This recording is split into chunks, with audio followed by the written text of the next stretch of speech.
Welcome everybody to what might be your first banjo lesson. I'm going to take it from the very start as if you just got your banjo out of a case and you're ready to start your banjo adventure.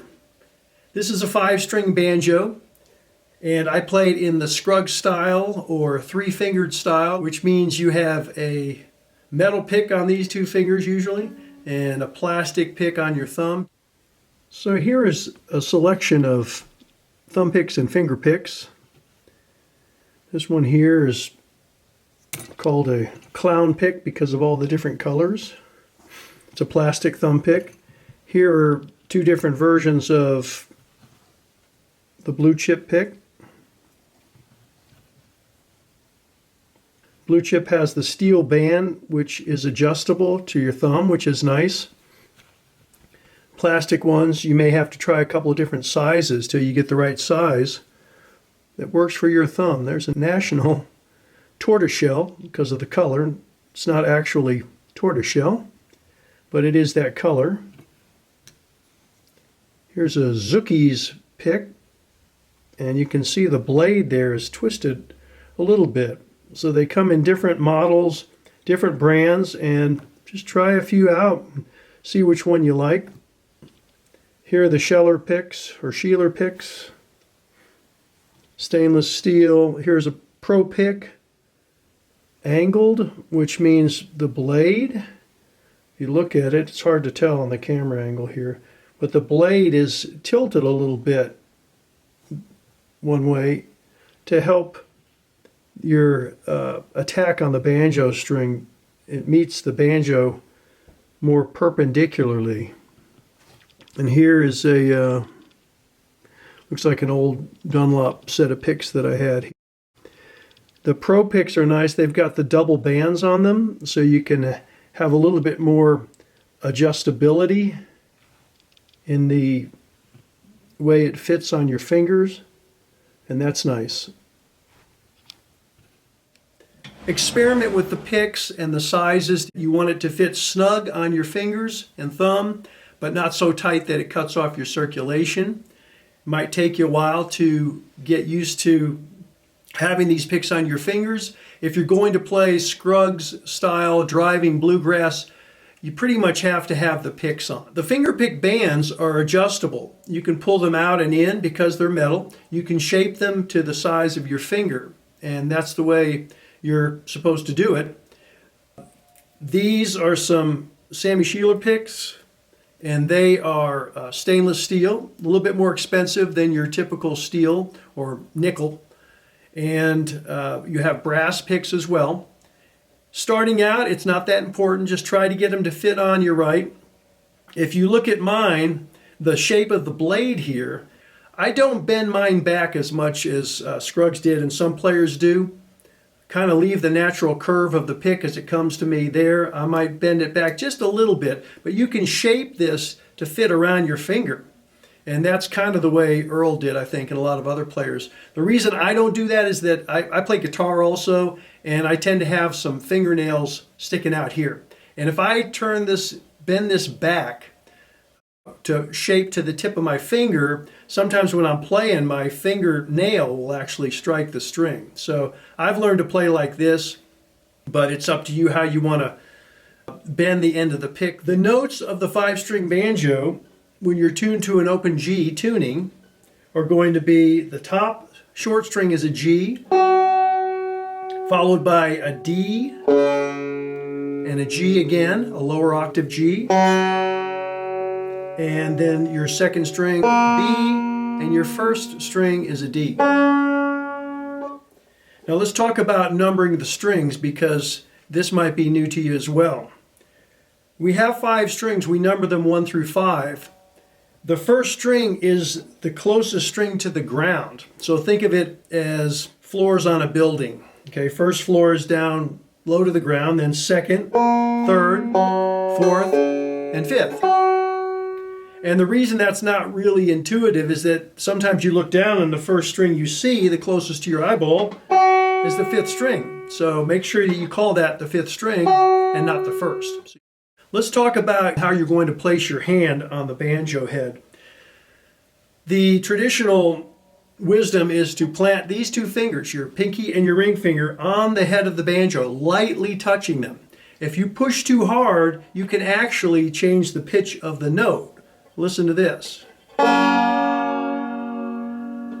Okay, so just lightly touching the head with these two fingers. Now you'll find this difficult at first because you'll have a tendency when you're picking these strings with the picks that your finger, one or two of them, may want to fly away, come off the head there. There are players that play with picks on their ring finger and play very well like that. If you have a pick on your ring finger, you don't want to plant that ring finger on the head. It won't do you any good. So start off, I always tell my students, at least try to anchor the pinky. Okay. Now where do you put it?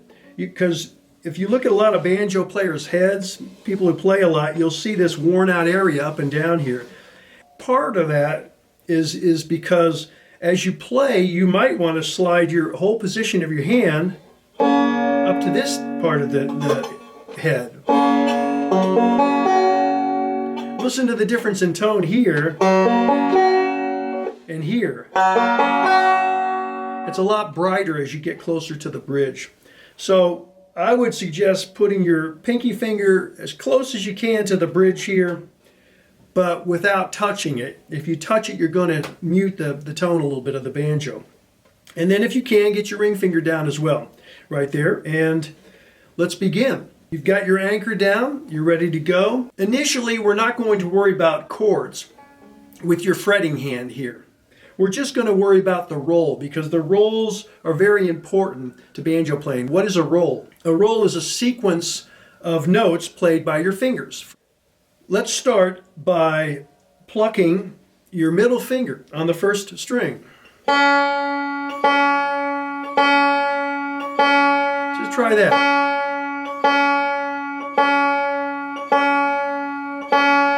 Remember, you're trying to keep these planted. If they jump up a little bit, don't worry about it too much at this point. That's something you're going to work on over the next few weeks of your playing. Now try your index finger, but the index finger is not going to play the first string for right now. It's going to play the second string.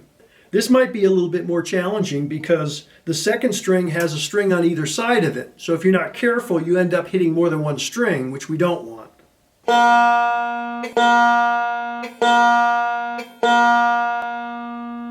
Remember, your blade is on the front of your fingers or the pads, not on the nail side, and you are plucking in an upward direction to get these notes. The thumb, being the opposing digit, is going to come in a downward direction to pluck the fifth string.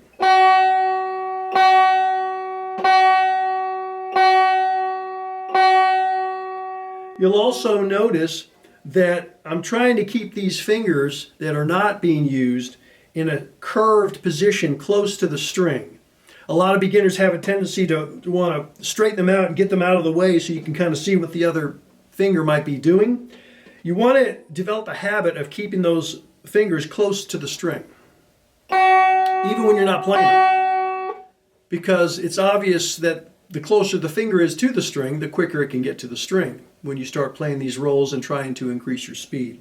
Let's go with a forward roll to start off with your thumb on the fifth string. Your index will play the second string, and your middle finger will play the first string. And we're going to repeat this over and over again. And what we're looking for is consistency in the notes, the volume of the notes, and the timing. No need to get the metronome out yet, unless you want to, but I'll give us a little snap count. 2, 3, 4. Okay? I'm just going to keep this snap going. I won't even count numbers. We just want to keep the beat of the note that you're playing with the snap. And when you get to the first string, go right back to the fifth string. So we're going to keep this 3-note repetitive circle going. Okay? Let's try it. It's going to go like this.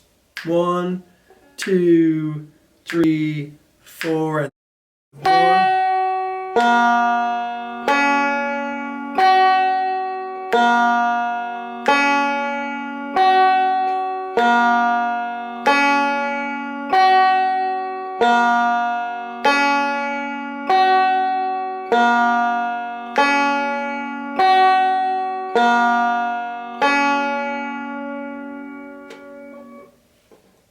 did you do? If you got them all clean and the volume is good, you're ready to progress to maybe something a little bit more difficult, but you can spend weeks and months practicing on getting this roll, just this TIM roll, a little cleaner and a little faster.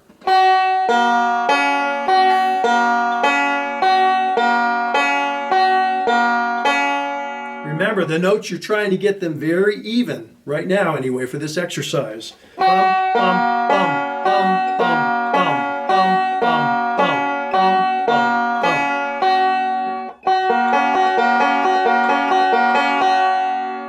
bum. Another way you can do this exercise is to play your thumb on the 5th string again, but this time bring your index finger to the 3rd string in the middle. And this is even more difficult than the 2nd string because of the angle your index finger has to come in order to pluck just the 3rd string. Maybe try that just by itself, just the index finger on the 3rd string.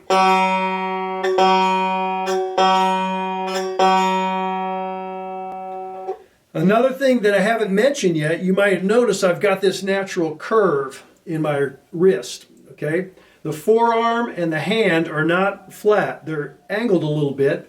You're hinging at the wrist, just as if you were just kind of dropping your hand in front. That's the angle you want. You want your forearm on this armrest here. If you don't have an armrest, you might want to get one because your arm can get sore if it's leaning against your hoop and brackets here for a long time. That's why they created the armrest. And you're going to kind of attack the strings almost perpendicular if you can. And this might seem a little challenging at first as well, but what you don't want to do is to flatten out this angle and say, oh, I'm just going to make my fingers do the curve like that. You don't want this, because even though you're still getting a perpendicular attack on the string, the problem with that is that your palm is down here and it might even be touching the head. And what happens when your palm touches the head is you get a muted sound. Listen to it. Now I'll put my palm on it. Hear how soft that is? So you're muting some of the tone on the banjo if you're touching it. So that's a no-no there. Try not to do the flat arm and just kind of relax. Look at this position in front of you and then apply it to your banjo.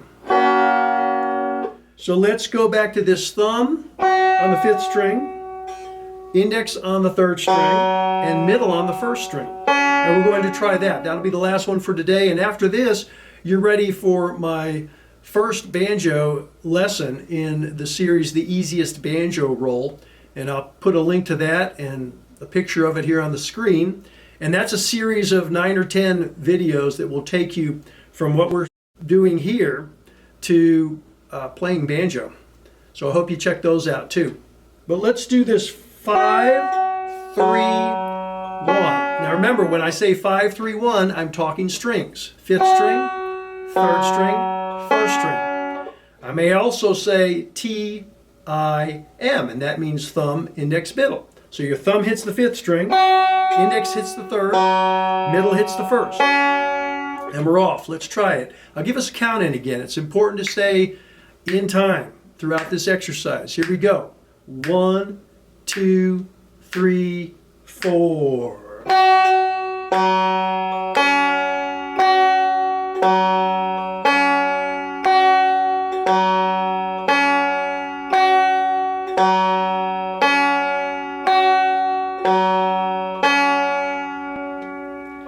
You can try that in a reverse fashion also. Let's try 1, 3, 5, which would be middle finger, index, thumb. 2, 3, 4. 1, 3, 5. 1, 3, 5. Middle, index, thumb. Make sure you have the right finger fingers here.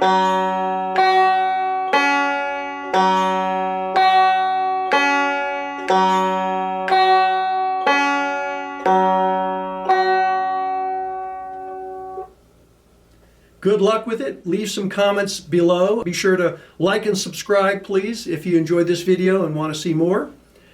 And we'll catch you in the next video.